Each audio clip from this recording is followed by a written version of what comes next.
Is that the amendments be agreed to, and I call the member for Melbourne.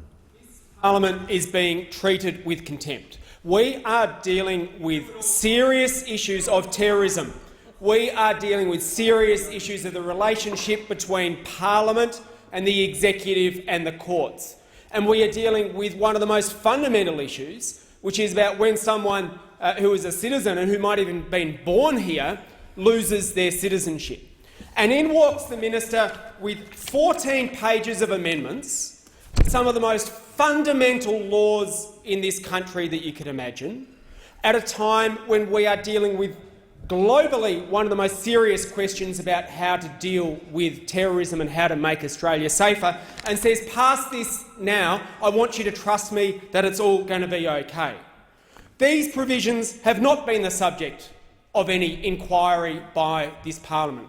These provisions have not been looked at by dispassionate experts in the field who know that at a time when emotions are running high, that is often the worst time to be making decisions about fundamental principles of the rule of law and to be giving the executive more powers. These have not even been looked at by the closed-shop joint committee that Labor and the Coalition have set up that has dealt with this matter in the past. And instead, we're told here in the parliament, just accept this on trust, and we've done a backroom deal. Well, Parliament is about more than a backroom deal between Labor and the Liberals. Parliament is about an opportunity to scrutinise what a government is doing when it is trying to use national security issues to gain votes. And Blind Freddie can see that that is what has been going on, certainly under the previous regime. But what we've got here is a Tony Abbott-era bill brought back up and given life and now being pushed through this parliament, and it is being done, sadly, with the support of the opposition. Now, the Greens have said from the beginning, this bill will do nothing to make us safer. This bill will do nothing to make us safer. And we have stuck with a fairly straightforward principle, which is that if someone breaches the laws of this country and takes steps where they are going to attack us and attack our people and potentially kill people, if they commit laws that are tantamount to murder, if they commit acts that are tantamount to murder and break laws, then you prosecute them in the courts, and whatever punishment the courts mete out is what they get. And if someone comes to Australia, or someone is born in Australia and wants to bomb us or wants to attack us, and they are convicted, then send them to jail. Send them to jail.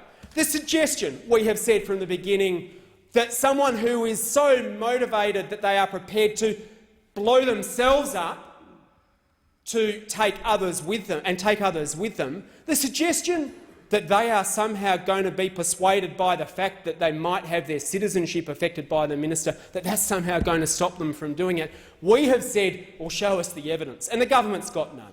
The government's got none because this has been an ideological bill from the start, which is why organisation after organisation that is concerned about safety, that is concerned about terrorism, but above all is concerned about the principles that define a democratic society, have lined up to say there's nothing in this that will make us safer and it might not work.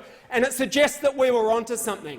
It suggests that we were onto something when we said this bill will not make us safer, and in fact it might contravene some of the fundamental principles of rule of law in this country, because the government has to come in here with 14 pages of amendments that it tells us to just take on faith value and to tidy it up. Now, these amendments, have they been drafted so recently, and is there some urgency that means it has to go through now? No. Look at the footer of it. It suggests that these amendments were done on the 27th of November at 5:12 p.m. So they were done last Friday. They could have been out in the public domain and open to scrutiny from commentators, from academics, from journalists, from other people who are being asked to vote on it, but no. As is the case with everything with this government, transparency is a foreign concept. Secrecy rules the day. Hold on to these amendments, do a backroom deal and then come here and ask us to pass them. Well, I am very proud that on this, at least the Greens will be part of the opposition, because this is a Tony Abbott-era bill that will do nothing to make this country safer. And I urge Labor please stop rolling over to the government on this stuff, because if you give them an inch, they'll take a mile. There's nothing that they won't do.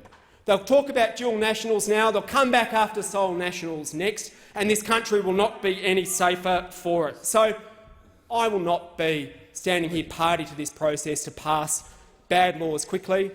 We don't know what's in these amendments.